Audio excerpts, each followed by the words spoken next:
All right, we still have people joining, but in the interest of time, we're going to go ahead and get started. My name is Kathy Grenling. I'm in the Dean's office here at Emory. Today, I'm representing the CTSA and our workshop on the fundamentals of foundation funding. So we have a whole lineup of speakers today. I hope you'll be able to learn something new, some new ideas on how to fund your research.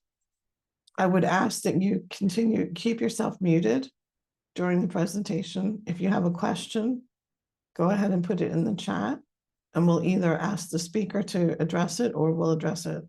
We'll answer you in the chat. If you have a question that's too long to type, just write the word question in the chat and we'll come back to you and let you unmute and ask your question.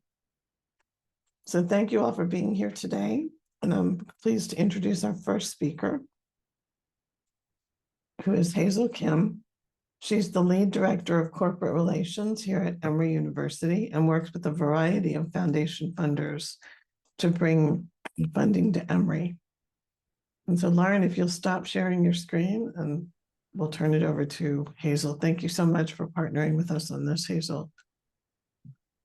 Thank you for having me. And I'm going to go ahead and share my screen. So I am with Emory University, and I know that there are multiple universities represented here in the meeting. I want to let you know that Emory is not unique in having an office like ours.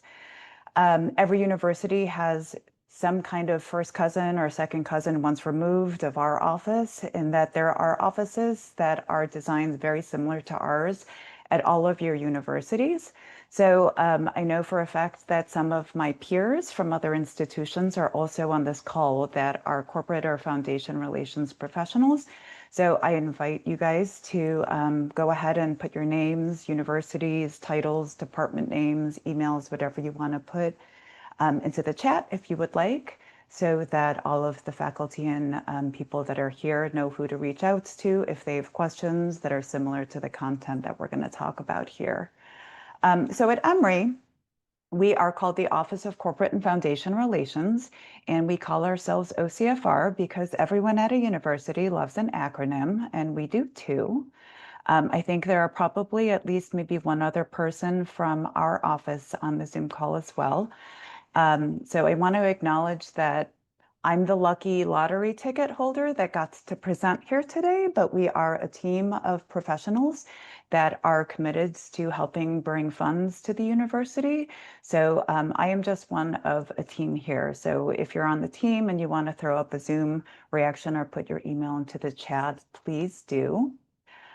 I also want to recognize that every university may have slightly different versions of our kind of a corporate or foundation office. Some like to have a separate corporate relations office versus a foundation relations office because they are similar work but different. And some universities have multiple corporate or foundation relations offices. Sometimes it's central like we are, and sometimes different schools have their own corporate or foundation relations office. So just ask around if you don't know what your university has. Somebody will be able to direct you to the right place. But we all like to use the same words in different derivations just to keep everybody, slightly confused and on their toes. So at Emory, we fall in the Advancement and Alumni Engagement Division of the university, AAE, if you're keeping a running count of acronyms that I use. And we are bottom line fundraisers and fundraisers. So we are centrally located, and we are supposed to support all schools and units, as well as the healthcare system. So we are a few fish trying to cover a very large ocean. But we are bottom line here to try to make sure that strong collaborations exist between Emory and corporations and foundations. So we are really, I like to say that in an organization that is inherently very siloed, we try to play a central role to work across many different silos and many different areas of our institution to make sure that long-lasting beneficial relationships are being built between Emory and corporations and foundations. So there's a stereotype that fundraisers are all extroverted people persons, and this is not necessarily 100% true, but you can see from the list here that we do a lot of partnering. So we very much, again, going back to trying to reach across a lot of different silos in the university, we are really about working in partnership with many, many different areas within the university to try to just help these relationships be as beneficial and strong and strategic as possible. So I think as I describe our office, I am going to guess that it is very similar, the way that our peer offices and other institutions work. But if there are folks on the call that want to pop in and say, no, we're totally different and we do it better, feel free. Would love to hear it.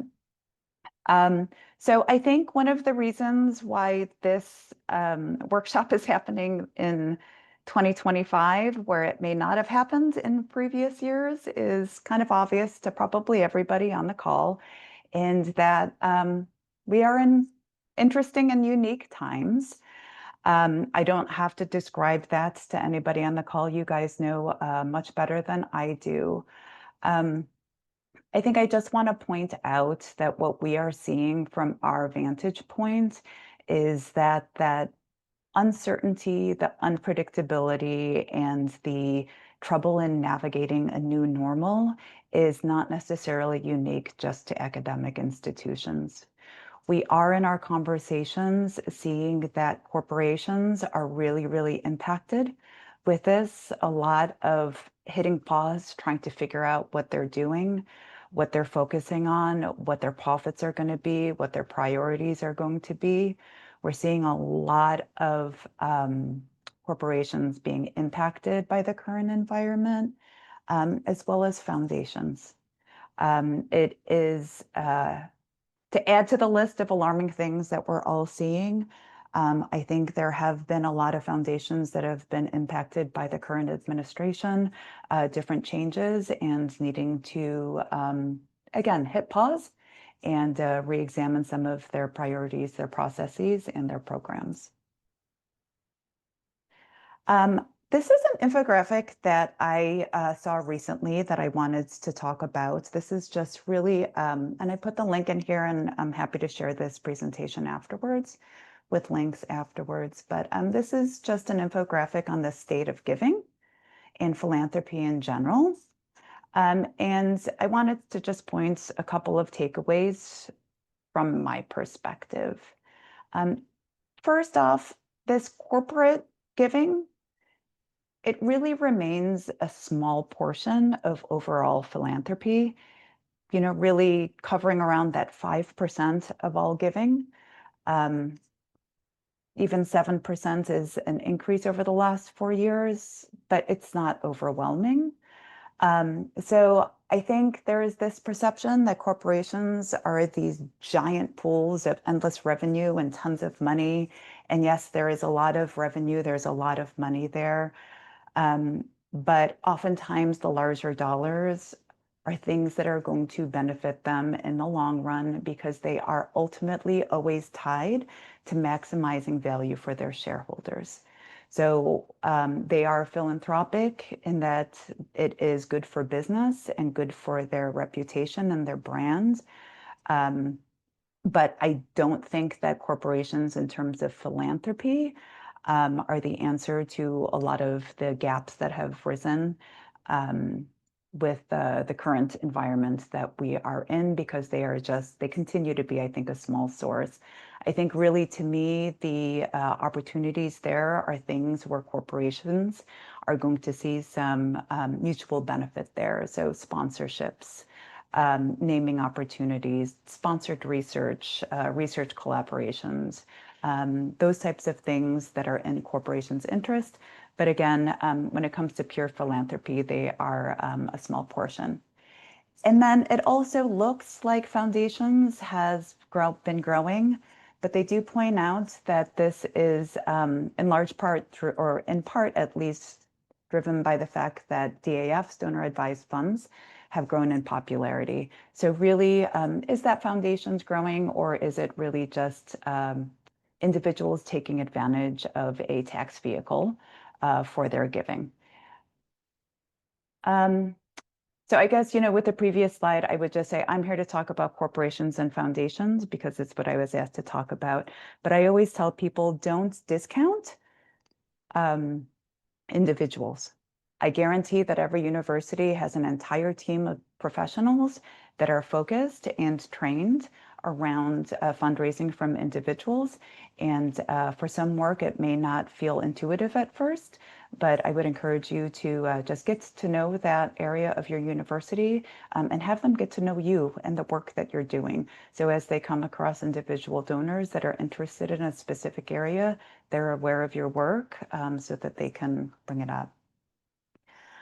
Diverse portfolio is just an area that keeps getting brought up more in 2025 than ever before. I feel like I've heard this and become, I personally at work have become more popular because people are looking to diversify their portfolio. So yes, private funding is increasingly important. I guess just my cautionary note here is that it's not a secret. Everybody knows that. And we are definitely hearing from our foundation and program officer partners that the number of submissions that they're getting has increased. So it's a lot of work for them. It's more time consuming, but bottom line, there's a lot more submissions for the same amount of money happening. So everybody is looking to diversify their portfolios now. Hey, Hazel, can I interrupt? There are two please. questions in the chat about how to access individual donors at Emory. What's the process for that? So if you could just tell us briefly about that, that would be helpful. Yeah. So, our division has a team of individual fundraisers that are generally broken out by department or school or unit. So, you're more than welcome to reach out to me and I can connect you with the right person.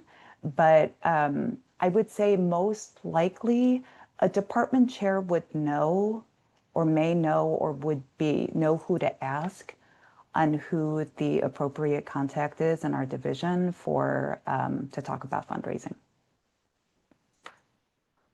Kathy, was there another question that you wanted me to answer before I go on? Two of the same question. Okay, great. Okay. I'm going to fly through the next ones because I want to make sure that I don't get too tight on time. Corporations and foundations, different in many inherent ways, which is why a lot of institutions have two separate offices. At Emory, they have been different versions of separate offices in the same office. But again, corporations are ultimately tied to their shareholders. That's why they exist, to bring profits to their shareholders, whereas foundations exist to be philanthropic for their mission only. Foundations tends to have professional program officers and grant administrators where that is their sole focus in their profession, and they tend to be just professional at it, whereas corporations, it tends to be, I've seen it tends to be a little bit more of something that's been added on to somebody's role. Cultivation timelines for both tend to be long. We're talking year to years. And then also too, again, corporations, their engagement really tends to go beyond funding. Internships, no-cost collaborations, sponsorships, hiring. I'm going to skip over this. Our team, I wish that our internal resources were more sophisticated, but this is what we have that I think can be a great resource. It just takes a little bit of elbow work. But for anyone with an emory.edu or an Emory Healthcare email address, you do have access to our SharePoint page where we do list funding opportunities that we are aware of. Sometimes, especially if there is a limited opportunity, meaning the institution can only apply once or we can only put forward 2 or 3 nominees. If there is a limited opportunity, we'll do an internal competition to decide who the Emory submission will be. Those are going to be listed in here as well. So again, I can share this with our Emory folks that will have a link to there. We also will sometimes ask faculty, especially if you've received something, an awards, to kind of pay it forward and help us with doing some faculty review of proposals. And, you know, just encourage you, reach out to us if you are going to be applying for something. There are times, you know, our team probably submitted 300 or so proposals this past fiscal year. So there is just a chance that we may have gone through the process at least once before, and we may just have some help that we can offer or some context or some insight to share as you go through that process. So I'm going to use the last bit of time to just go through some tips, and they're not tips or tricks and they're not hacks, but just, I guess, some friendly advice. I like to joke that organizations, corporations, and foundations are like toddlers or teenagers, depending on what stage of life you're in, but they are focused on themselves and their needs, and what they're all about me. So regardless of how interesting or exciting your work is, it all needs to come back to, is it a fit? Is it an alignment with that particular funder's mission, priority, and focus? So what we try to do is to give an objective perspective on, this is how I understand what the funder is trying to accomplish, and this is what I understand of your work, and try to give you some objective perspective on, is there a good fit there? So trying to be as strategic and as smart of a matchmaker as possible. And I like to refer to here as the platinum rule. I think we're all familiar with the golden rule, which is treat others the way you want to be treated. And to me, there's one above that, which is the platinum rule. Treat others as the way they want to be treated. This was described to me with an analogy of, you know, I love to read and I love to shop. So if I was going to get a birthday gift for myself, a gift card to shopping to Barnes & Noble's would be a great gift. My husband hates to shop and he doesn't read. So if I was going to employ the golden rule, I would give him a gift cards to Barnes & Noble's and he would look at me like I was crazy. I need to, in these situations, employ the platinum rule. What does he like to do? What is important to him, even if it's meaningless or unimportant to me? So I would encourage you to think the same way when you're thinking about funders. Yes, something might be exciting to you, but from the donor's perspective, what's important to them, and just only focus on that, and let that be your North Star. Also too, funders put a lot of time and effort into creating and writing their RFPs, their funding announcements, their guidelines. So please, please, please read it, and actually read every word of what they've put in there, because I guarantee you they've put a lot of time and thought into there. So I know that some of the RFPs can be complex. So again, employ us. We can be supports to you, your RAS team, the Office of Research Development. There are other folks in the university that can get into the weeds and help you with that, so that you can really use your time and energy and your brain power on the science and the proposal. And we can help with the check boxes that need to be checked. And then just check the time and the time zone of the submission deadline, because it's not always 11:59 p.m. Eastern Standard Time. Also too, please think about the internal timeline carefully. If you have a deadline to the organization, that does not mean that you have until that deadline to be working on it. Please get to know your internal organizational processes. Take a look again at that RFP and what is required there. So we have research administration services. There are many things that are required for internal routing. There will be times when signatures are required, and those don't happen quickly. There is turnaround time for that. There are times when letters of support are needed. Those also take time.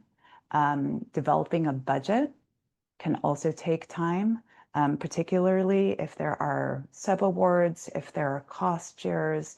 There are a lot of items that will take several business days internally to get buttoned up before you are able to click submit on your proposal. So please plan for that. I use the same assumption as when I go to Costco. Assume everything is going to take twice as long as you think it should. Oops. And also too, I would encourage you to really read the proposal questions that they are asking. Again, the funder has put a lot of thought and consideration into what questions to ask, and answer them with a response that actually answers the question. And I'll go into that a little bit more, but really look at the question and really with fresh eyes. And again, our team can provide fresh eyes. Really is your response responding and answering to the heart of what that question is. And then also too, this is where I feel like we can also add some value is getting investigators to think beyond the exciting science that is happening to social impact. So, there are some very exciting things going on in the lab. I think there are some very exciting things happening in science, but with a lot of the foundations particularly, we need to take it a step forward on what does that mean in terms of the social impact that the funder is trying to accomplish there. So does that mean lower death rate, longer lives? Does that mean less appointments, fewer shots, healthier children, cleaner neighborhoods? What is it that is your science is making the world a better place in the way that the foundation wants to make the world a better place? Also too, I see this a lot where I would say, a safe assumption is that the reader is going to be well educated, but not be a specialist in your field. So even the foundations where I know the program officers have PhDs, their PhD may be in a completely different area of science that you're working in. I also know that some foundations, these proposals ultimately go to the board of directors, and a lot of times those board of directors are comprised of attorneys or business executives that are very smart and very tied to the foundation's mission, but maybe don't have a science background. So if your science or your approach is first in field, spell it out for the reader. It's first in field because we are doing this that has never been explored before. Traditionally, science had approached it this way. This is a paradigm shift because we're approaching it in XYZ. Really spell it out for the reader. I have found emails are good, meetings are great when appropriate. Not everybody is going to take a meeting. If you are hesitant about reaching out to ask for a meeting or ask for feedback, you can reach out to us. We're happy to help partner with that. I will sometimes email foundations. I will sometimes help somebody draft an email because I think it'll be better coming from a scientist than it would be from a fundraiser. But we can definitely help and support with that. Feedback is always a gift. Being able to have a conversation, answer questions, and explain your proposal can sometimes really clarify things and also sometimes gain you an internal advocate within that organization that can really help champion and advocate for your proposal internally. And also too, a lot of the funders they have scientists at conferences, meetings, and a lot of the connections are happening there where it's scientists talking to other scientists, and then them going back to the organization and saying, I think we should explore this. I think we should partner with them. So just if you're going to these meetings and conferences, just make sure you're talking to folks and advocating for yourself. So I want to start there because I know we're scheduled to go to the next group of speakers in 4 minutes. So Kathy, if there were questions that you wanted me to address or any follow-ups, I can do that, or I can let you transition to the next group. So I don't, there's a new question just popped up in the chat. What are your thoughts on having an individual funding page for our research? And if you would, when you address that, also talk about crowdsourcing, which has come up a lot recently. Sure. So some of that is, I'll answer it 2 different ways. I think internally your university is going to have to get involved with that because ultimately if the funding is going to be coming to the institution, there are some things in place that are going to have to be done to help facilitate that, just in terms of, I mean, you're going to get into the weeds, so I would encourage you to talk to your advancement area about that. Anything that has to do with fundraising and giving as a gift involves the potential for audit and the IRS. So there are just some additional, so I guess I'll just stop there because it's a slightly more complex answer than I think is maybe we have time for now. And there's another Go ahead. question. How do we seek out the right foundation, or do y'all help with that as well?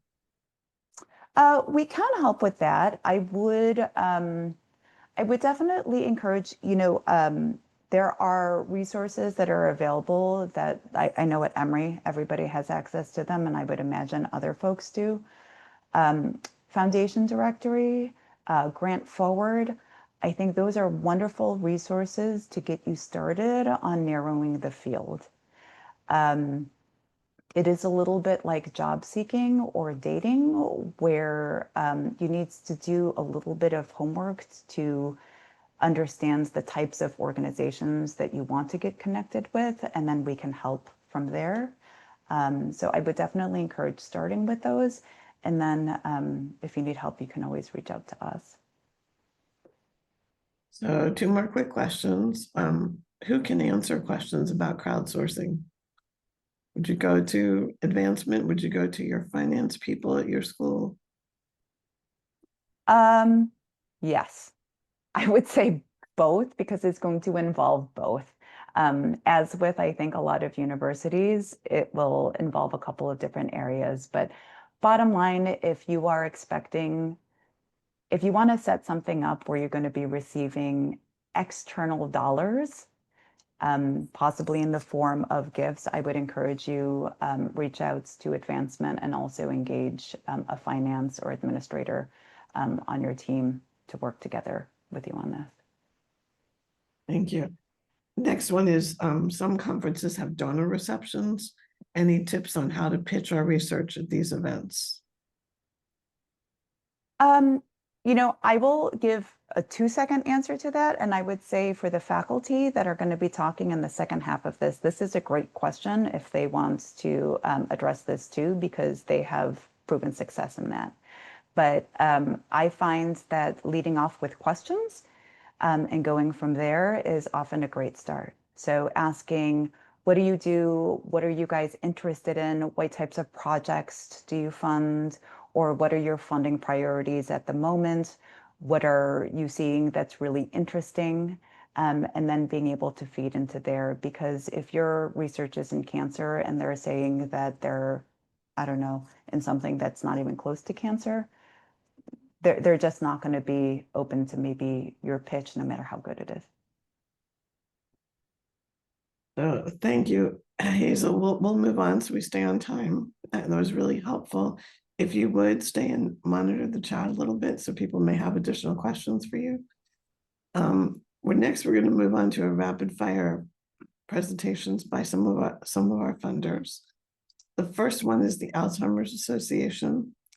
We have a representative from Alzheimer's Association named Ahmed Dazuki. He's the Senior Associate Director of Scientific Grants at the Alzheimer's Foundation. And we have a faculty member who has received funding from the Alzheimer's Foundation who will share her tips. Her name's Miranda Moore. She's an associate professor in the Department of Family and Preventive Medicine at Emory. She's also the assistant director of research and scholarship for the Emory Academic Internal Medicine Center. Her research centers on primary care, access to care, workforce, and cognitive impairment. So Ahmed and Miranda, thank you for joining us. I'll turn it over to you. Thank you so much, Katie, and hello, everyone. Let me share my screen and let me know if you can see it.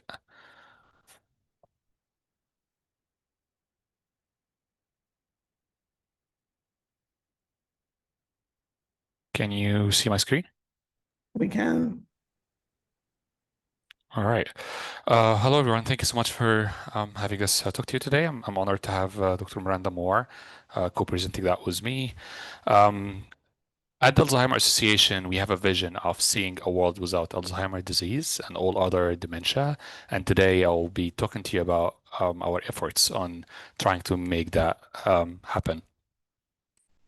So first, let me lead by our research strategy. So our research strategy at the association is seed, speed, and scale.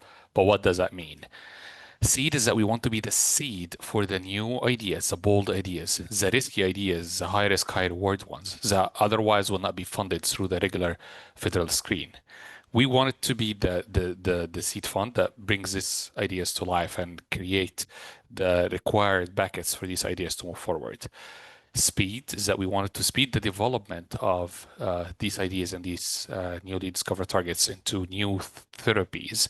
And scale is that we want to now take these studies or targets and make it like a multidimensional, multifaceted studies and move them through the clinical pipeline.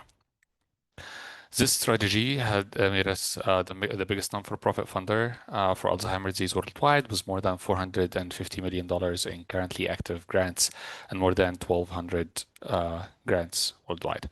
Also, we believe that good science does not have a geographical restriction. That's why our funding is in 56 countries worldwide.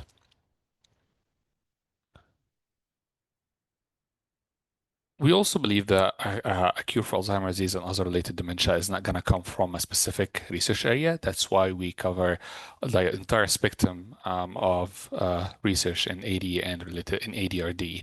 So like this shows like the percentages of our funded grants. So whether you're doing molecular pathogenesis or physiology work, diagnosis, you're doing social studies, population studies, clinical and translational studies, we fund it all.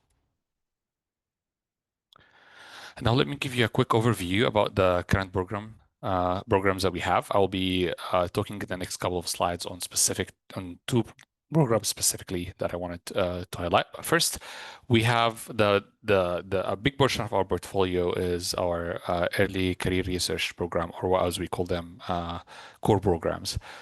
These programs, are three programs. We have one for postdocs called like the Alzheimer's Association Research Fellowship for All. We have the assistant professor, early career assistant professor grant, which is ARG for all, and then we have the clinical science fellowships as well. These are all $200,000 to $250,000 grants that goes over 2 to 3 years and are open for the entire spectrum of science.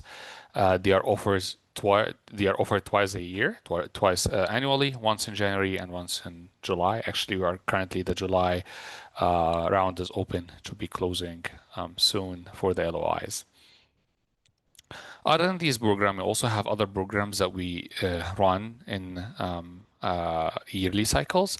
So we have Bar the Cloud program, which is our clinical trials portfolio that I'll be talking about in more details in the next slide. We also have other grants that happens annually, like the Zenus Fellows for the more senior professors that have bigger impacts in the, like have made a big impact in their field.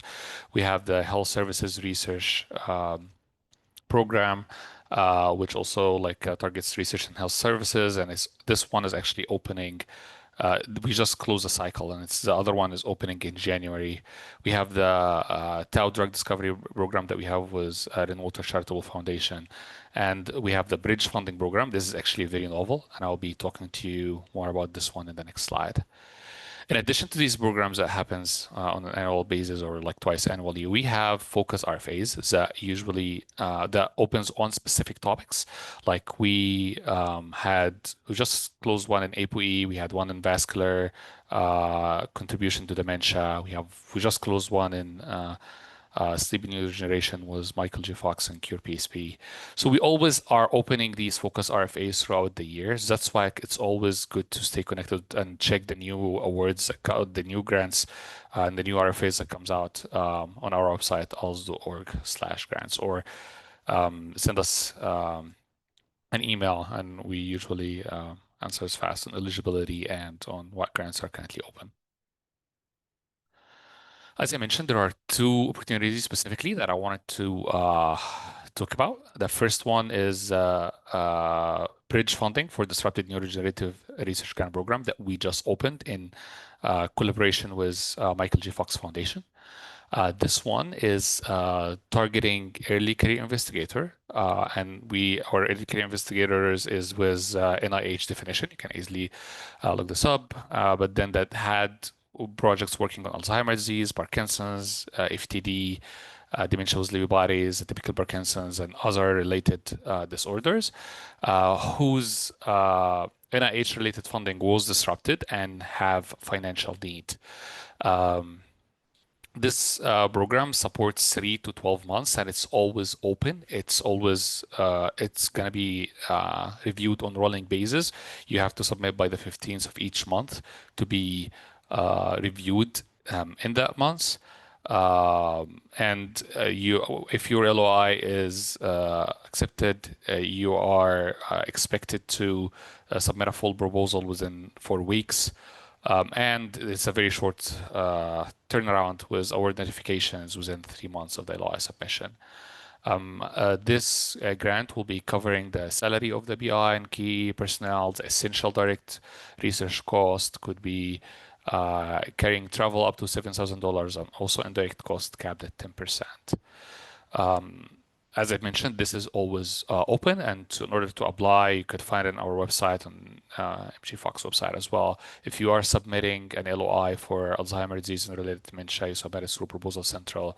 If you are submitting it for BD and related disorders, submit it through the Smart Symbol, and you'll be including your early stage investigator confirmation, proof of non-profit status, and you'll be giving a brief description of the status, like the disruption type and so on and so forth. So this is a great opportunity. I encourage anyone who is eligible for that to apply, and we are happy to always discuss eligibility and help with that. The other program that I wanted to highlight is our Bar the Cloud program. This is our clinical trial portfolio. This program was started in 2012 with a vision to diversify the pipeline, including the mechanisms that are there in the clinical trial pipelines for Alzheimer's disease. And now, like until right now, we have 72 trials worldwide that are funded through the program, and they are in a area of mechanisms of from neuroinflammation to oxidative stress to metabolic function to cell senescence. And not only the impact of diversifying pipeline, but also these clinical trials, we have helped them push them towards like this, stage of having the proof of concept in human. They ended up getting more than 1.6 billion in follow-on funding afterwards to continue taking their project through the clinical pipeline. Right now, there are 3 part of the cloud programs open, so I would definitely encourage you to look on our website and check eligibility for these ones as well.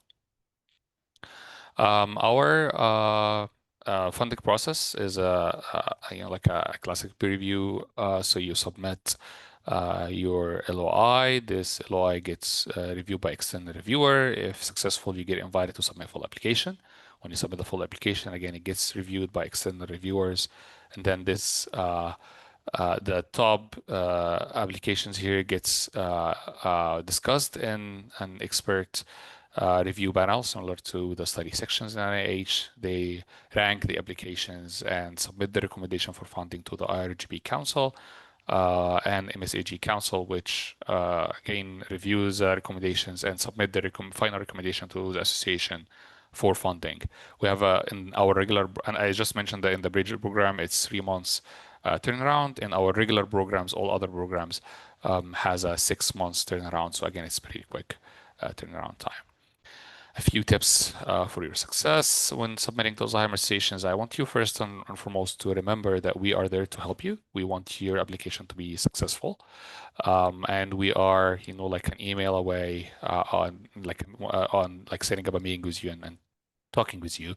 But it's very important for you to read the program announcement on RFA pretty well, and as like these RFAs will be changing cycle or cycle, and the eligibility criteria are there for a specific reason. That's why it's very important to read and make sure that you are eligible and make sure your LOI or your application cover all the points that we want. And then your LOI is also reviewed, so it's not guaranteed that you'll be invited for a full application if you submit an LOI. We actually wanted the LOI stage so that if your application fits in the interest of that program, then you are invited. But if not, you don't get the put the effort for making a full application if it's not fitting. Then it's always very important to find someone who's good at grantsmanship and good at getting these grants to review your application before submitting, because people like that are most likely going to be reviewing your application.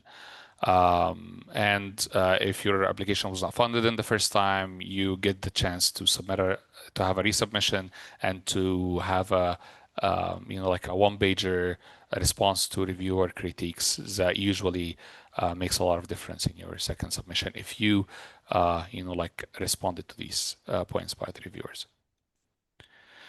With that, I will move the discussion to Dr. Miranda Moore, who is a past ARCOM awardee, and over here you have our emails. Please let us get connected with us, and we'll be happy to help. Sounds great.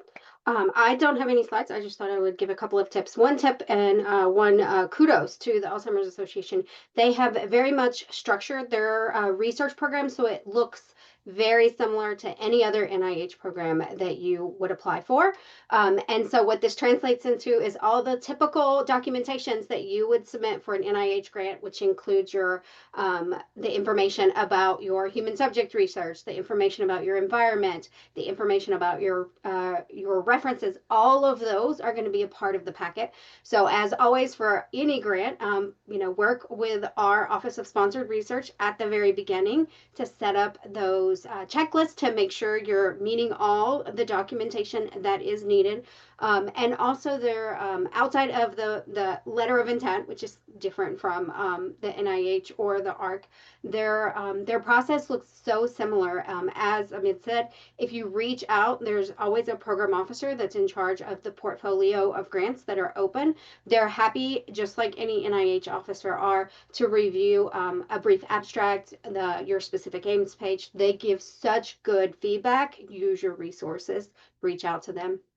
Also, there is a group at Emory, but also at all of the other CTSA institutes that have received these awards in the past. And so I also encourage everyone to reach out. And the Alzheimer's Association, as Amit showed, has all of their current and their past grants on their website with their awardees. So reach out to someone who's gotten a grant that's in a similar avenue as you. And it's always helpful to reach out to those people. They can give you great feedback.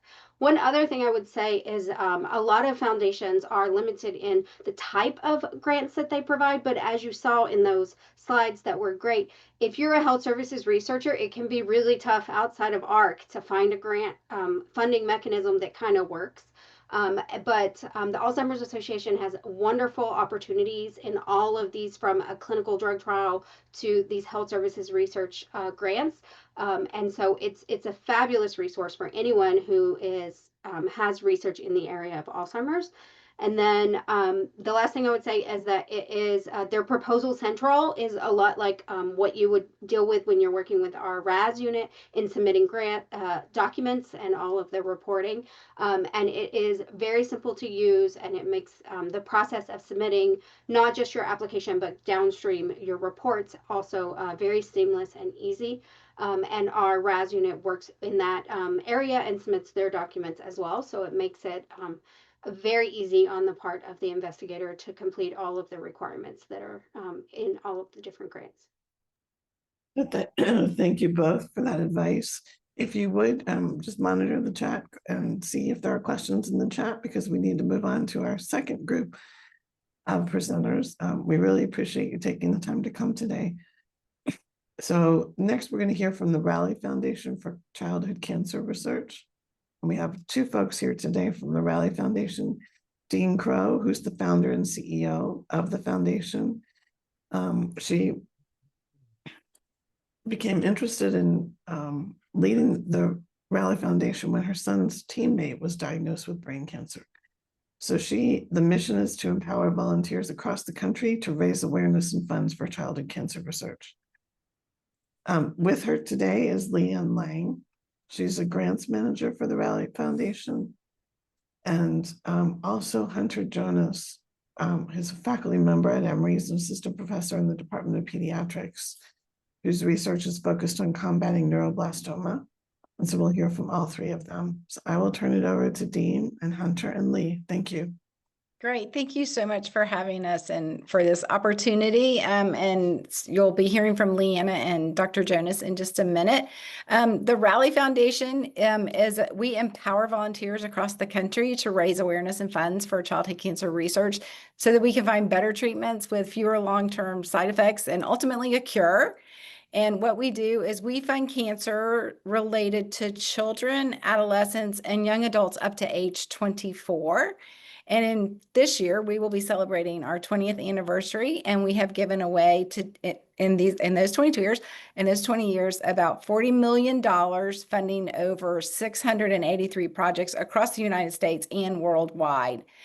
Our sweet spot in funding is that we really see ourselves as philanthropic seed investors in the next great discovery. So what we like to do is we like that idea that's kind of a little bit different outside the box, and we like to go in and fund it early. And then we stick with it as it's making progress. That's very important to us.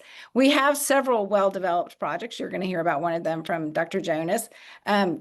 24% of our research has progressed to clinical trials, and 50% of our research has resulted in advance to federal funding. So we're we do a great job in, I would say, vetting our research proposals.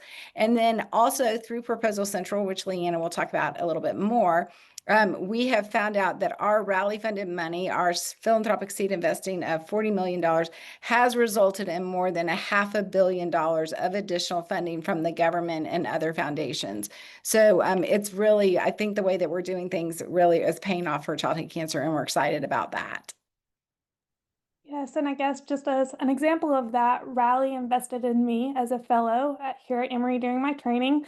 They funded my fellowship training for the course of 4 years, and that was just ever critical to me establishing a track record of funding, and enabled me to go and apply for those larger career development awards from other private foundations and federal funding. So I think just using the opportunity of private foundations that are interested in funding fellowship research to build a track record of funding is a unique opportunity that might not be necessarily open through other mechanisms, and something that I think people on this call should take advantage of. Thank you, Dr. Jonas. So hi, I am Leanna Lang, and I'm the grants manager at Raleigh, and just want to continue our conversation a bit with both funding priorities as well as what our application process looks like. So Rally is interested in funding all levels of research. We fund science at the bench all the way to translational, and we do include all career levels in that. So we fund fellows, young investigators, and seasoned or independent investigators.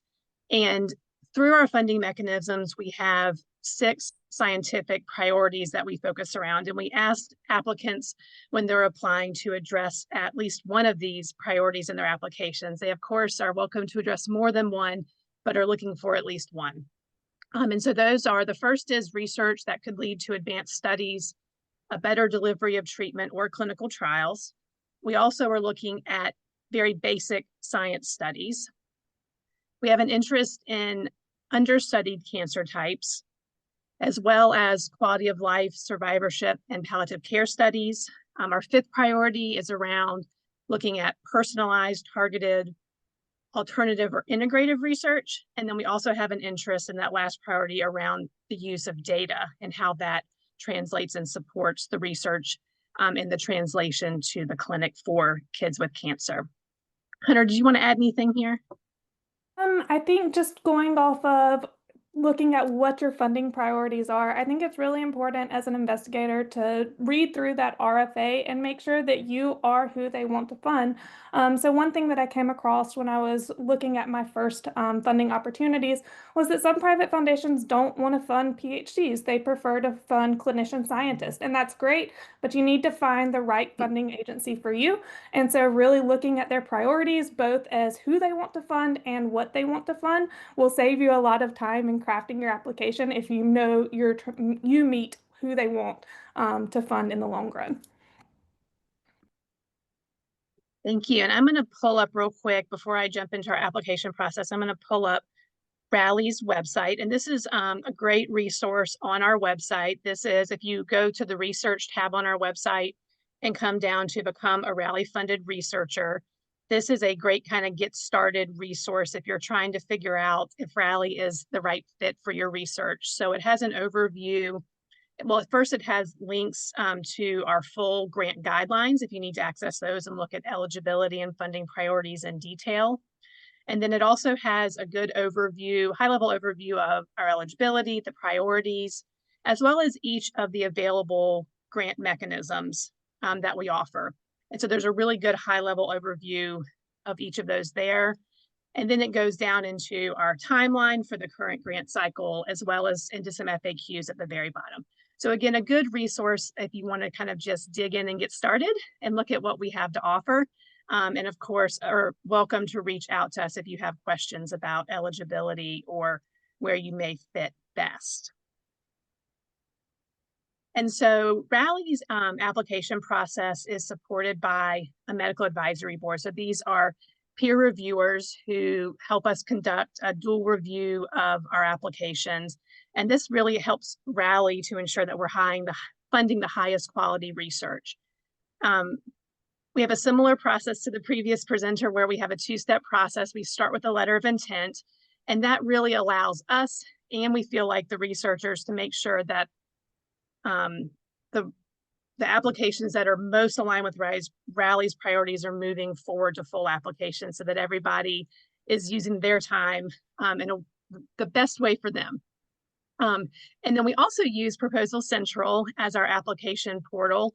And it's important to remember for Rally that our applications are actually listed under a collaborative pediatric cancer research awards program in Proposal Central and not Rally Foundation. And that is because Rally is the founder and coordinator of that collaborative. And the idea was to bring together like-minded foundations so that we could streamline the application process for both researchers and reviewers and smaller foundations who are looking to fund really high quality research in childhood cancer. And so when you apply through the collaborative, you're reaching Rally Foundation, but you're also reaching some other smaller foundations who are funding in collaboration with Rally. So of all the funds that are granted each year through Rally, about 90% of that funding is from Rally, and then about 10% of that is from other smaller foundations who are coming alongside us to fund research. And then a fact for everybody. So of the investigators who are invited to submit full applications, we have a 3-year average of funding about 42% of the submitted applications. And so I'm going to pass it over to Hunter. Just a few more tips from the investigator side for submitting a successful application, especially for those that may be more junior level and really looking to submit their first application to a private foundation. I would say start early, work with your mentors to craft your aims, and get feedback before submitting the LOI so that you have a higher chance of being successful. At Emory and Winship, there are proposal review opportunities where you can get feedback from local experts that may be able to give you suggestions on ways that you can strengthen your scientific approach or how you can make your aims better suited to the funding priorities of the foundation or the funding mechanism. And with that, I would just say start early. Don't wait till the last minute, especially on the LOI. It might seem like it's not the full application. You might not think it's going to take that long, but that's really your first chance to impress the funders and your opportunity to make it to the second round to submitting the full application. So start early to draft that successful LOI that gets you in the door to a full application. And that's all that I have. I'm happy to answer any questions or provide any other feedback that you and Dean might have. Yes. If Yeah, anyone and has that's, yep. questions. I did want to add that our letter of intent process is currently open. It does close Friday, September 12th, so not super far in advance, but there probably is maybe some time to still get one in. And so if you're interested in our funding, that LOI process is open until Friday, September 12th. There is a question in the chat for Hunter. It says, what makes a winning, or maybe any of you can answer, what makes a winning LOI? I think finding a way to make your scientific aims flow with the funding aims of the foundation. So I think with Rally, their goal is to get newer, safer, more effective treatments to the hospital for our pediatric cancer patients. My focus is on neuroblastoma. So while I have grand scientific questions to answer in the lab, my whole strategy in applying to Rally was to make my therapy meet their goal of getting a safer and more effective treatment to the clinic. So I really built that up in my aims and in my significance and innovation portions of my application. So really just finding a way to make your research align with their goals is the ultimate path to success for private foundations, in my opinion. Dean, Leanna, you might have additional thoughts on that, but I think that that's really important. No, I agree. So the grant guidelines are a great resource, which I referenced earlier. There's also, if you look within the blog section of Rally's website, you'll also find a list of past funded research that can be a good reference point for just getting a sense of kind of the breadth of what Rally funds. We really are, as Dean said earlier, interested in funding all types of childhood cancer research. And so we're really looking across the board at really just what is the best research and what's going to move us to better treatments and ultimately cures for kids. Right. And I think it's really when we get reviewers, a lot of times, to Hunter's point, they'll say, this is a good application or a good LOI. It's just not what Rally focuses on. So it doesn't meet your aim. So that is really, I think, great advice from Hunter to what is the foundation, what is their focus, and then focus. You can build and craft your application around what our focus is. So I think that was great advice, because again, the reviewers will sometimes say, this is great, but it's not what Rally does. Well, thank you, all three of you, and thank you for staying on time. But thank you mostly for making all the effort to be able to fund these proposals, because it's really our lifeblood. So thank you so much for being here. Thank you for all you do. Thank y'all. Yeah, thank you for researching. All right, our next group is from the Cystic Fibrosis Foundation, which is one of Emory's major funders. And we have two folks from the foundation, Adam Liebling, who's been active in the chat. Thank you, Adam. He's the Vice President for Grant and Contracts Management and Administration at the Cystic Fibrosis Foundation. And with him is Eric Warnke, who's a grant specialist. And then as our faculty representative, we have Niall McCarty, who's a professor in the Department of Pediatrics at Emory. He studies pathophysiology of cystic fibrosis, including the structure and function of the CTFR transporter and its many roles in the airway. So thank you, all three of you. I'm not sure is Niall here? Yeah, no, thank you for having us. This is so great. I love seeing what a great turnout. And I love this opportunity to chat with you all about Cystic Fibrosis Foundation, what we do, and also to give some of my thoughts about how to be successful in grant writing. I was so engrossed in the other presentations, I almost like half forgot that I was presenting. So give me a moment to queue up my slides here. But in the meantime, if anyone needs to use the restroom, please feel free. This is a long workshop. And if you are just listening in, or if you're vision impaired, just so you know, I'm a white male with brown hair, brown beard. I have blue glasses. I'm wearing a blue polo. And I will be getting started in just a second. Let me find my share. Okay, found it. And let's see here. Okay, let me just get this going. Thank you for your, oops. Okay. Thanks for your patience. Let me switch this. Okay, can everyone see my screen okay? Yes, looks good. All right, I see a thumbs up. And can you all hear me okay? I sound good? Okay, great. All right, let's get started. All right. So real quickly, we only have 15 minutes, so we'll try to make this quick. My name is Adam Liebling. I'm the vice president over at the Cystic Fibrosis Foundation. I oversee the grants division. I get to give away the money, which I think is the best job in the world.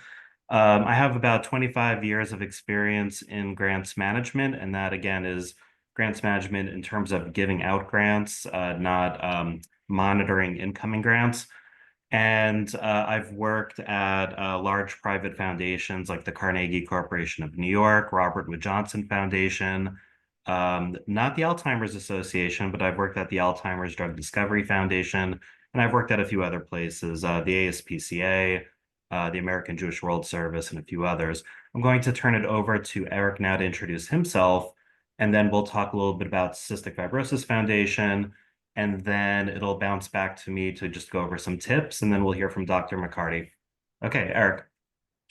Thanks, Adam. I'm Eric Warnke, and I'm a pre-award specialist at the CF Foundation.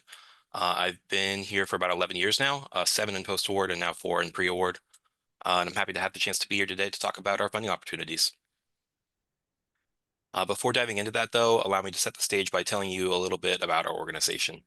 The CF Foundation is the world's leader in the search for a cure for CF, and our mission is both to cure CF and provide all people who suffer from the disorder the opportunity to live long, fulfilling lives. To that end, we offer various types of grants and awards to advance high-quality care, support meritorious research in CF, and sponsor drug development. So what exactly do we fund? Our funding opportunities fall roughly into 3 buckets. First, we have basic science, which supports academic basic research projects and postdoctoral fellows like our research grant program. Second, we have clinical research, which supports investigator-initiated clinical research, both observational and interventional, and single center and multi-center, like our clinical research award program and our multiple principal investigator award program. And third, we have our physician scientist training programs, which support career development and training for physician scientists at various phases of their career, like our research fellowship program and education and training fellowship program. So we talked a little bit about what we fund now, but how much do we fund? At a high level, we have a little over 50 requests for applications or RFA programs in any given year, and award about $175 to $200 million in grants. Broken out into individual awards, we have about 1,200 new and renewal awards active at any given time. As alluded to previously, the CF Foundation provides support to researchers from the very beginning of an investigator's career, like for the student traineeship program, all the way through to more senior leadership stages, like for our clinical research awards. This chart on screen shows some of our funding opportunities sorted by career stage and is color-coded to show to whom each program is available. I'll linger on this slide just for a quick moment to give everyone a chance to look it over, because this is probably the most useful one for investigators who are looking to find the right grant program. But we'll also make this presentation deck available to anyone who asks if they'd like to take a look later.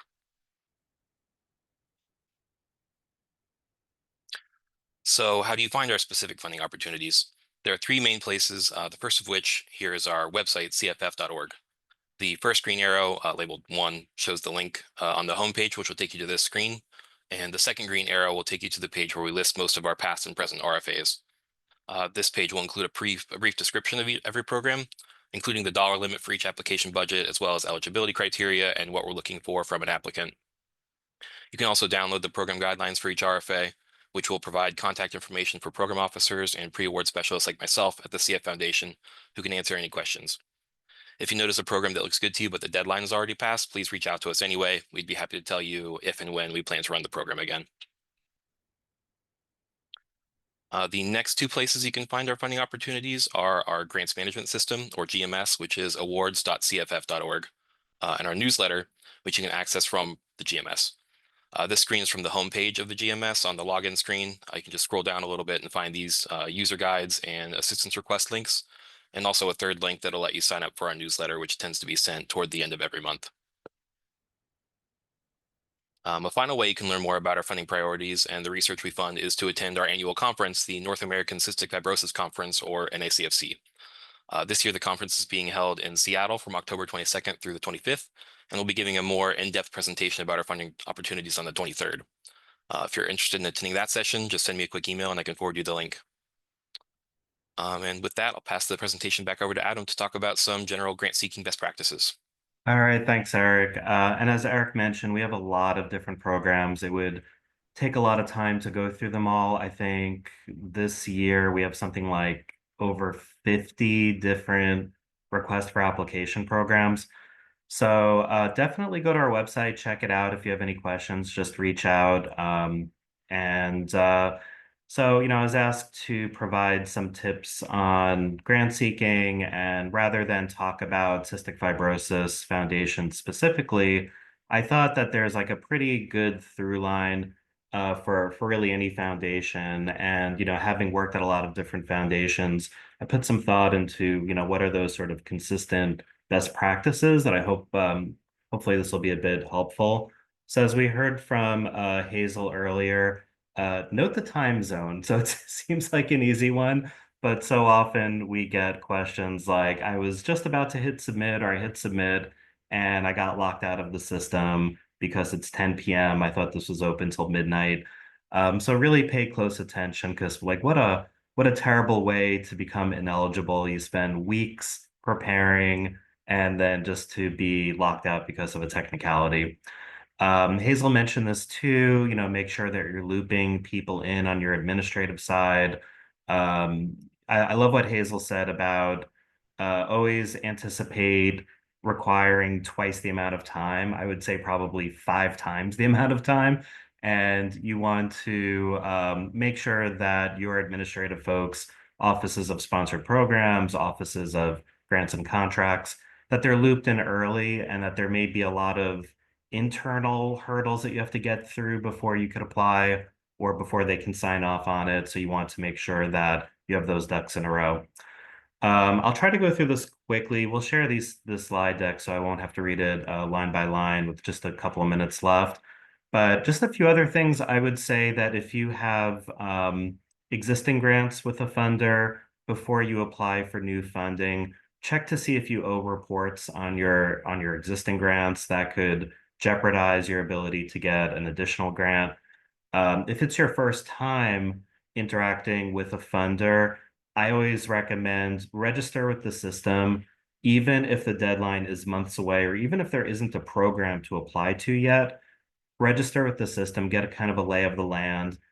Sometimes when you register, there might be like a 24 or 48-hour period where they're reviewing. So you don't want to start your application on deadline day, and you can't even access the application because they still have to approve your registration. So start early. And you also want to make sure that you know things like your organization's EIN, which is the employer identification number. That's like your institution's social security number. some grant systems, that's the way that they approve you or to tag you to the correct institution. So make sure you have that handy. There's a phrase that I actually don't really like this phrase, but there's a phrase in my world that says if you've seen one foundation, you've seen one foundation. I don't think that each of us are that special, but it is true that every foundation does have their own way of doing things, which can be kind of annoying. So, wouldn't it be nice if there was just one grant system and one common application? But, it's really not the case. So don't make assumptions. If you've successfully gotten a grant from one foundation, another foundation might ask you for very different things. So, be sure to read those, as Ahmed mentioned earlier, read those program descriptions really carefully, check the eligibility really carefully. Budget is something that a lot of grant seekers get hung up on a bit, where there may be problems where the math isn't mathing. So make sure that you're paying really close attention to what it is exactly that the funder will fund. Some don't fund equipment, some don't fund certain kinds of travel. Make sure that your requests for compensation, that you're following certain salary caps, indirect costs. I saw that in the chat. That's a really big issue right now, especially with the federal cuts. Private foundations have typically been lower than the federal rates, but there is a lot of conversation there as well. Okay, let me move to the next slide. So just to give you an idea, I'm not saying this is what Cystic Fibrosis Foundation asks for, but this is what a lot of foundations ask for. So good to have it current, keep it handy. A lot of times there's a request for CVs or bio sketches for the principal investigator or for other key staff. There may be requests for other kinds of bios. There may be requests for things like even a board list of your institution. If your proposal includes clinical research, having information about various compliance like your IRB, your IACUC, things like that. I'm just going to say I don't necessarily always agree with what funders ask for, because some of the information is readily available in different databases. But you may be asked for something like your tax exempt letter or the IRS letter of determination, or your organization's W-9, or financial statements, 990, things like that. So, talk with your office of sponsored programs. They should hopefully have that information handy. If you need it on deadline day, maybe they could share it with you, or just make sure that they're available when you go to submit so that you could make sure that information gets submitted. And just with a few seconds left, also, just the other thing is make sure that you understand word counts, page limits, make sure you're submitting things in the right format. Again, you don't want to be barred from submitting because of some technicality, like that just feels terrible. And also when you do submit, make sure you save that confirmation. Hopefully it's timestamped, date stamped. That way, if there's any issue, if they say, oh, it disappeared from our system, you could say, no, I submitted it. Here's the proof of that. I mean, those glitches happen very rarely, but again, you don't want to get stuck on a technicality. And real quick, I get asked a lot about, okay, how do we even start a relationship with folks at the foundation? And I like talking with people. So I always tell people, yeah, you could, reach out to people on LinkedIn, but just, be a bit careful, be a bit smart about it. One, you don't want to pitch your ideas through LinkedIn or through informal channels unless requested, in lieu of doing an LOI stage or the application process. And I always say this just in terms of networking in general. Link in with people and network with people before you need them.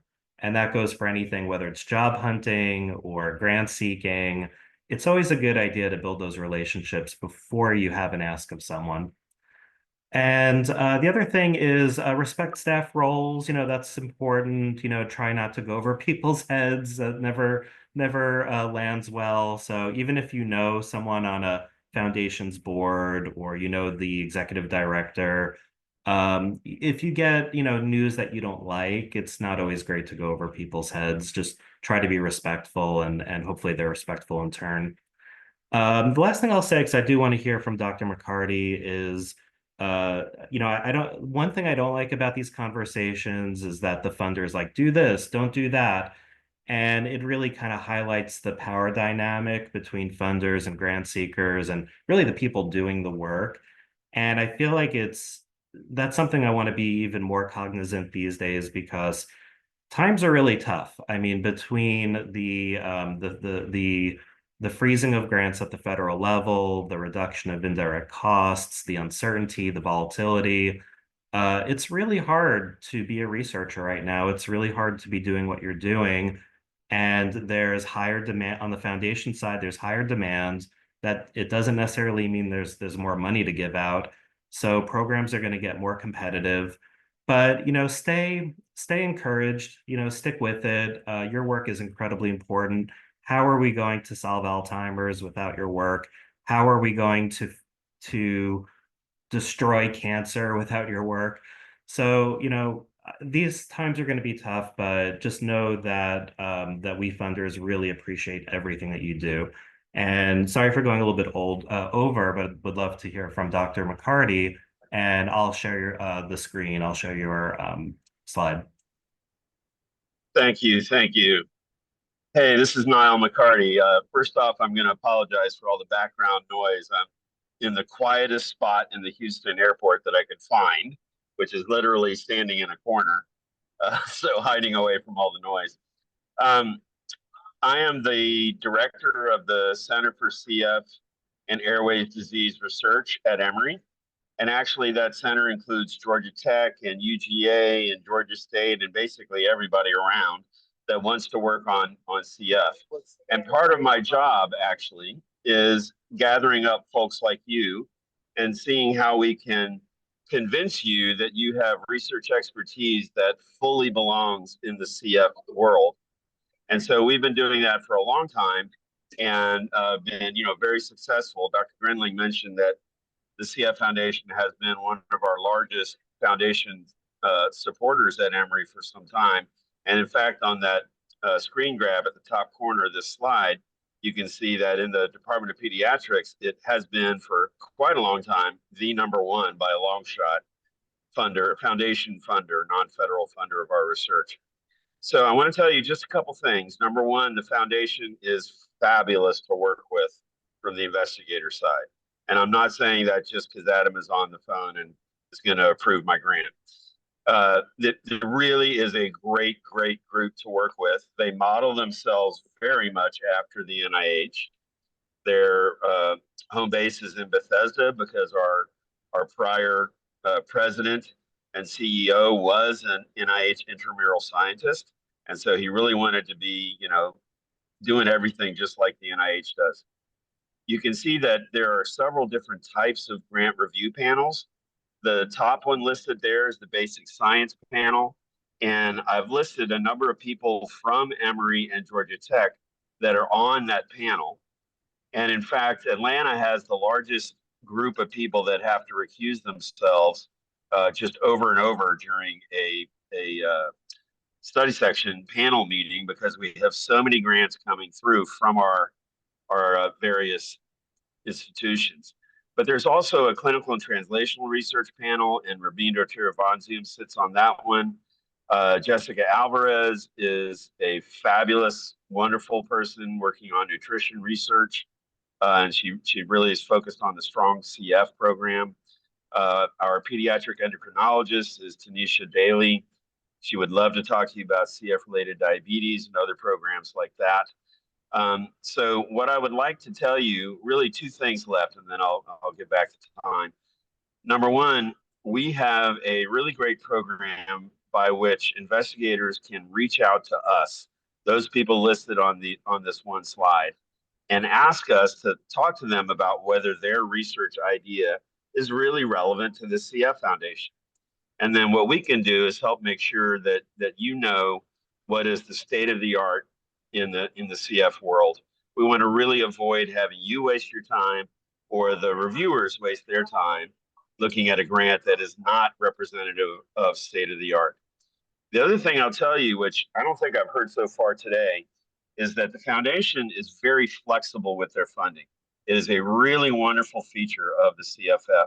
For instance, if you submit a research grant, a full-on research grant, and they like AIM 1, but they don't really like AIMs 2 or 3, then very often they will fund just AIM 1, and they'll fund it in the form of a pilot grant and help you get things a little bit better together and resubmit later for the other aims. That doesn't happen at the NIH. I don't think it happens at any other foundation that I've ever been supported by. And like I think I said, the CFF had funded my very first extramural grant. The other thing I want to say is that the foundation is very interested in keeping the right people in the game. So they go out of their way to try to fund investigators that they believe, or we believe, really need to be in our research community. So they'll not just look at the science, but they'll also look at the investigator and say, is this someone that we've really got to have on our team? And if so, we'll figure out ways to get them at least some money for the proposal that they've submitted. So again, the foundation is hugely flexible in what they do. And I really strongly encourage everyone to think about whether their research might be useful in the CF world. Cystic fibrosis is a multi-organ disease. It affects almost every organ system in the body. So definitely not just the lungs and the pancreas. Really think about, whether any of these grant programs might be able to accommodate your area of research. And with that, I'll mute and hand it back. Right. Well, thank you. Thanks to the three of you. We're a bit over, so we're gonna have to stop here. But we appreciate your information. There are some questions in the chat, so if you wouldn't mind reviewing the questions and answering them as you have a chance. So our next speaker is here will tell us about grants from the Robert Wood Johnson Foundation. His name's David Bradford. He's a professor of public administration and policy at the University of Georgia. He's a health economist. I'll let him tell you about his research programs and the best way to work with the Robert Wood Johnson Foundation. Thank you, David, for being here. Of course. Thanks for the invitation. I'm going to share, I hope you now see slides from me. And I appreciate the invitation to talk and the vote of confidence about my research history with the Robert Wood Johnson Foundation. It is the case that I have been funded by them in the past, and also I have served on sort of committees to help them evaluate and restructure their programs about a decade and a half ago to the evidence for and policies for the for action framework. But they've recently sort of moved away from that. So I'm going to do my best to convey what I understand their current status to be. Honestly, Adam might chime in if he hears me say something. Please chime in, Adam, if you hear me say something wrong with regard to this. Let me tell you a little bit about what my experience with RWJF and what I think where I think they stand now. And I guess if to be clear, I'm a health economist. I study currently. I do a good bit of work on substance use policies, cannabis and opioid policies, and pharmaceutical industry. And it's in the context of the pharmaceutical industry that I have been funded by RWJF in the past. So RWJF's funding priorities have changed over the past few years. I don't know, honestly, if this is something that they changed in response to the new administration coming in and really slamming NIH, in particular, slamming NIH around research that might be focused on matters of equity or access that differs by race or gender or other sort of important socioeconomic gradient. Nevertheless, RWJF has refocused their emphasis to really try to have everything they do focus on equity, health equity, and also to put as much as possible community-based organizations in the driver's seat, rather than necessarily having investigators such as us be in the driver's seat. They still do have funding mechanisms where the investigator is the primary driver of the research agenda. But my perception is that more and more of their funding is in fact going to areas where there's at least a very strong collaboration, if not leadership, by community-based organizations. And Kathy, could I, since I know we're kind of out of sync, when you feel like it's approximately time I need to be quiet, I'll keep myself to 15 minutes, but I don't know if I should. We're okay. I'll let you know though. So, and another thing to keep in mind, in addition to their new emphasis on equity and on the community organizations that are on the ground providing services being heavily involved with projects. It is important to keep in mind that they have for a long time had a preference or an orientation towards projects that can be demonstrated to, one, have a practical, real effect at kind of moving the needle in one of their priority areas on the ground, and can do so relatively quickly. That is, within 18 months to 36 months of the project being done, there's actionable outcomes that could improve the lives of people in the United States. So do keep in mind, they don't really want to fund research for research's sake. They're not like NIH in that regard. Okay? So their broad framework is currently centered on sort of three big goals for economic inclusion for families, equity, and accountable public health. This is one of their biggest emphasis that permeates everything that they do today. And again, improving local communities. And really, I think now, as I understand it, everything that successfully goes through their process needs to be situated in that space. So what are their major funding streams? There's been a lot of change recently in this. Right? If you knew something about RWJF 3 or 4 years ago, I think a lot of that information is becoming moot and dated. So their biggest pot, I think, for us as investigators who might want to do investigator-initiated work, is sort of the Exploring Equitable Futures line. I say this is maybe more relevant for us because this is one where the community-based organization does not have to lead the initiative. It doesn't have to be in charge of the project. For the other ones, you're going to need to not only partner with the CBO, but actually have leadership coming from there.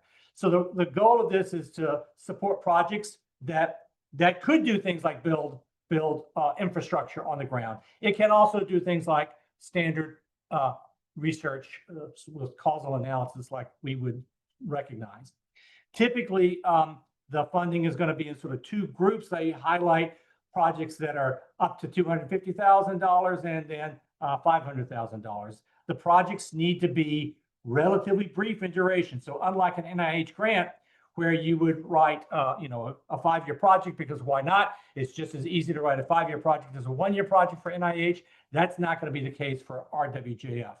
There's a specific cycle for these, and there's calls for proposals that you can find on the RWJF webpage. And I encourage you to read through that. They have a lot of information about their current philosophy. So this is one where you can, as part of the open call, submit a letter of intent. And I should say everything we're talking about here, there's a 2-stage process. A first stage short letter of intent that's very structured. And if you do it, they have bullet points of what they're looking for. Please make those the headings of your sections. Give them the information they need. If they like the letter of intent, they'll invite you to submit a full proposal. Full proposals are about 1/3 the length of what you would do for NIH, so they're much shorter. The next one is a program that they've had for a while. It's Evidence for Action. This one has been changed, however. It used to be Evidence for Action was investigator-initiated, investigator-led. Now, as I understand it, the Evidence for Action program arm must be led by a community organization that is, in fact, providing services or building capacity in some way in the community. So it's not just investigators like us doing some study to learn something. It needs to be oriented towards provision of services and care and improving equity in healthcare in the U.S. At the moment, there's a there's the full proposals are due December 17th. I apologize, I forgot to look to see when the deadline for the letters of intent are. There is evidence for action, which again was an investigator-initiated project. However, I want to highlight that the last cycle of applications are currently being collected for this. I believe this is no longer going to be an active source of funding. This is the one that I was funded under several years ago. There's a systems for action, which is again mostly for pilot studies. This is currently closed. The awards are being have been announced recently, and this program is also winding down. Last couple, the policies for action, again, one that was very commonly used by people at UGA. That program has been sunset. It's not active any longer. So if this is one you've been thinking of, it's not going to be a stream of funding in the future. There is still the Health Scholars program, but again, now it's taking the focus of health equity scholars. And this is something that will support early career researchers from certain backgrounds to give them sort of like a K award kind of framework, but again, easier than a K to get. Remember, the mechanisms and process are always two stages: a letter of intent, then there's a full proposal. If you're asked, the probabilities once you're asked to present a full proposal are way better than you're going to get from NIH. Probably it's going to take you 5 to 7 months to go from dead stop to approval. They only fund 15% indirects. Again, it's really important to remember that when you're writing a proposal for RWJF, you need to write something that community members can appreciate and understand and support, not just academics like us. If you write a proposal that could be sent to NIH, you probably will not be successful. Oftentimes on RWJF projects or funding, community members will in fact be on the review committees. So for the key takeaways, again, they're not research for research sake. The first one that I talked about, the equity focus one, is going to be the most flexible. It's the investigator-initiated version of it. And the evidence for action is now an arm that requires leadership from community-based programs. I do want to say one other thing, if that's okay, and I'll stop sharing now. And that is, I wasn't asked to talk about it, but there is another foundation that has recently started making big moves to fund investigator-initiated social science, health-related research, and that's the Arnold Foundations. Arnold Ventures, it's called. If you want to know more about that one, you can look them up online. They've got several different funding levels that, again, can go from first contact with the staff. And for Arnold, I think it is important, in fact, to reach out to the staff first and see if they're interested. But I don't remember the exact details, but they can award up to $300,000 of direct costs without going to peer review. So do give Arnold Ventures consideration as well. Their areas are criminal justice, health, education, infrastructure, and public finance. But I've heard very good things about them. And at that point, I'm going to stop and hand it back over to Kathy. So thanks. Thank you, David. That was great to give us information about yet another funder. Squeeze one more in. That's great. So our last presentation today is on the National American Heart Association. Our speaker is Dr. Robert Taylor. He's a professor in medicine and biomedical engineering at Emory, and his interest is in vascular biomechanics, inflammation, and regenerative medicine. Bob? All right. Do I have the right screen or not? You're not sharing in presentation mode. Yeah, let me get to the right thing here. Hang on. I am having some sizing issues. Is that the right one, or do I have to switch? That's correct. Okay. So I'll take a few minutes. Let me set my timer so I'm not running late here. Tell you about the American Heart Association. We invited some folks from them to attend, but they were unable to make it. So you're stuck with me.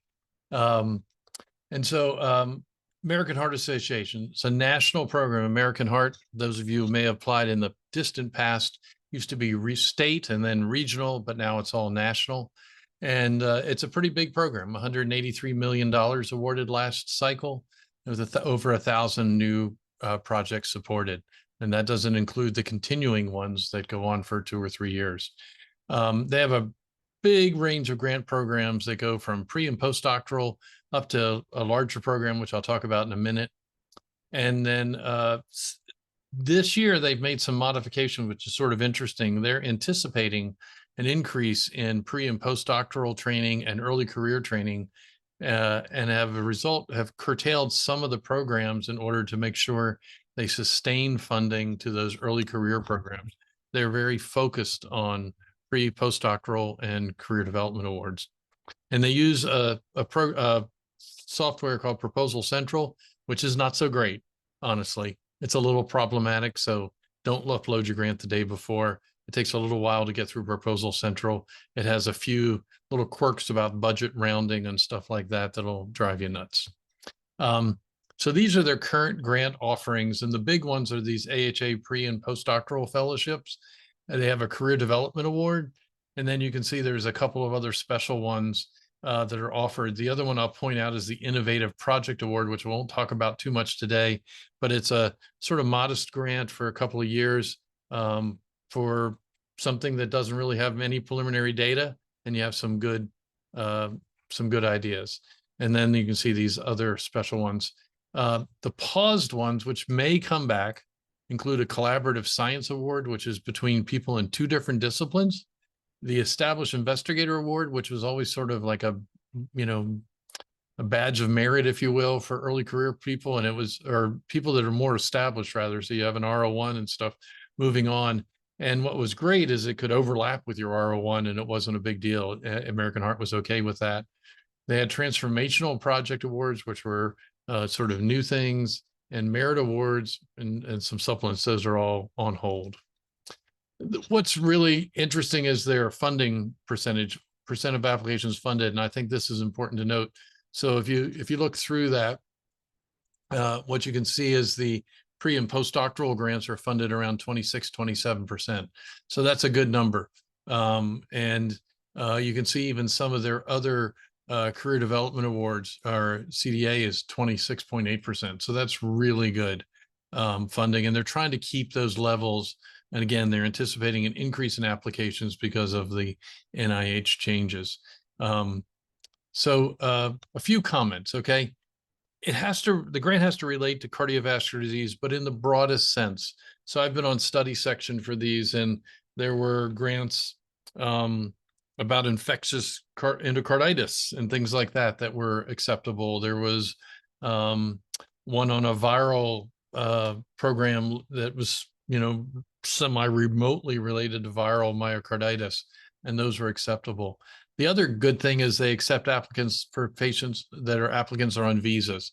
So your students can be on a J1 or H1B, or even a junior faculty member can be on an H1B, and that's acceptable. You do not have to be a US citizen or a green card holder. And if your trainee or postdoc is overseas, they can apply before they get in the US, but the grant obviously has to be carried out in the United States. And you cannot use AHA funds for international travel. They have this whole thing about AI. You can use AI assisted writing, but you disclose it. I don't know whether that's good or bad.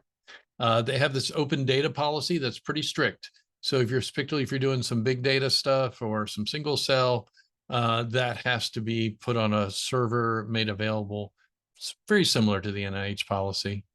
They have a bizarre scoring policy that actually evaluates the lay summary. And you're supposed to be 5% of the score is on the readability of the lay summary. A little strange. I will say I've been on study section, and sometimes that's enforced and sometimes it's not. But the lay summary has to be, I think, like an 8th grade reading level or something like that. And they have a tool on there to check it. You can't use embryonic stem cells. The other thing that can be problematic, depending on, your salary or your trainee salary, the NIH salary cap does not apply. So if, you know, a specialty or subspecialty that's relatively high salary, Emory will make you, or your institution will make you use your full salary. And so a 10% effort could be a lot more than it would be on an NIH grant. And then the final thing is you have to be an American Heart Association member to apply. It's pretty cheap, $115 for students, and, you know, professional $399. They have a super professional that's like $600, but it does take a few days to activate. So you don't want to turn that on the day before you apply. I wanted to talk a little bit about the pre and postdoctoral grants, and I see my typo, sorry about that. Deadlines have passed for this year. They were yesterday and today at 5 o'clock. So you've got 18 minutes to apply, probably not enough time. Pre-docs are $28,788. So not really what we pay our pre-docs, but as a health insurance and a project support. So you have to have supplemental funds. And the postdoc, you can see the numbers there, 62K for PG0, and they go up from there. They have a bigger health insurance, and they have to include travel. They want you to come to the American Heart or one of the American Heart meetings. You don't have to, but they say they recommend that. There are no indirect costs on the pre and postdoctoral grants. Currently, Emory has accepted that. I don't know about other institutions. I know some institutions refuse to take the American Heart grants because there are no or very little indirects. So you need to know that if your institution is going to charge 10% and they expect you to pay for that, you got to come up with that. And they're 1 to 2 years, and postdocs can apply. Sorry about it. They really can apply for 2 more years. So you can do 2 years and apply for 2 more years. The other thing I want to talk about is the Career Development Award. That's a pretty nice grant. It's a good early career award. And like I said before, its funding rate's about 25%, 27%. Gives 3 years at 77, which includes 10% indirects, and there's no NIH salary cap on it. But it's not like a K award. You don't have to 75% effort. You can put 10 or 20% effort on there. So it's a good early career award. I've seen people hold this and a K at the same time. Although often they apply for both of them, you know, simultaneously, basically the same grant. Also want to talk about these strategically focused research networks. So this is for more established investigators and established groups. It's sort of like a program project grant from the NIH. They have specific calls. So right now there's no open calls, but they come like once or twice a year. And so the ones that are, there haven't been reviewed yet. It's like, so there's AI and cardiovascular diseases. Those applications are in process. There's been previous ones on women's health, peripheral arterial disease. So there's several projects. There's not, they want a lot, and they don't give you a lot of money also, but they are good. It creates a network of 3 to 4 or 5 centers around the country working on the same project, and they all meet. And so there's some synergy. And so some of this can be really good. They're about 4 to 5 million over 4 years. And yes, I know that's not enough for 4 or 5 projects. It's a little bit tough, but they are good grants. And we've tried it. We were unsuccessful for one. There is one that's has been funded in collaboration with another institution. Neil Dickert had that on recruitment of underrepresented groups in clinical trials. So they're very specific, but they come out. You have to keep the announcements open. So a few final comments. This is a solid foundation opportunity that broadly relates to cardiovascular health and disease. They're usually a little short on the money, and the low to no indirects can be problematic. I will tell you honestly, been on peer review. Peer review is a little uneven with the American Heart at times. And I said they're expecting an uptick in applications due to the NIH changes, and they're really focusing on these early career ones, but they still have some of these others. I did tell you the pre and postdoc deadlines had passed. The other deadlines are going to be December, January, February.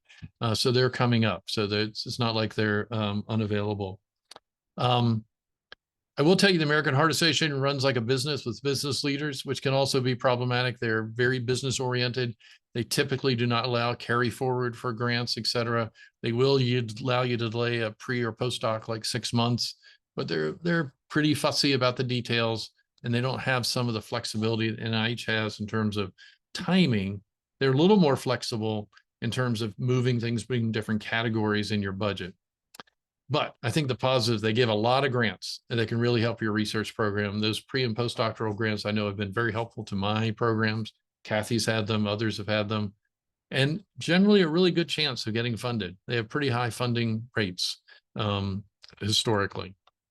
And so to get more information, you go to the American Heart website. So you just Google American Heart Association grants, and it'll come up because it's under this professionalheart.org, and it's too long a URL for me to remember or share. So I just Google it all the time. And that's all I have.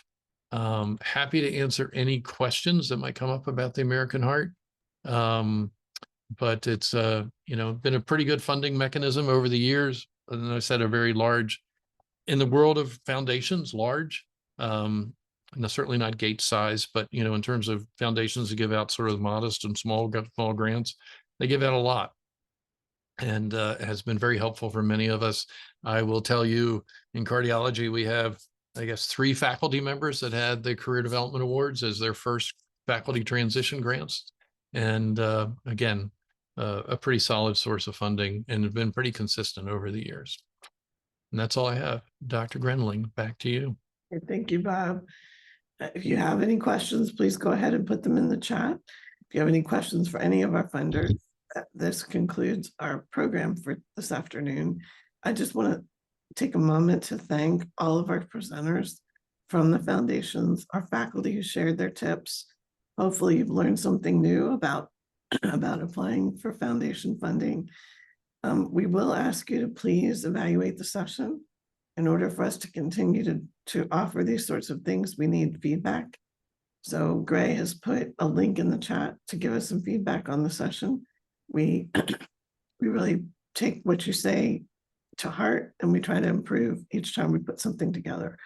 So thank you all for attending. The link in the chat is to a Zoom. It's not to the evaluation. I see that. There's something happening with my computer. I'm sending the right link right now. Perfect. Thank you, Miranda.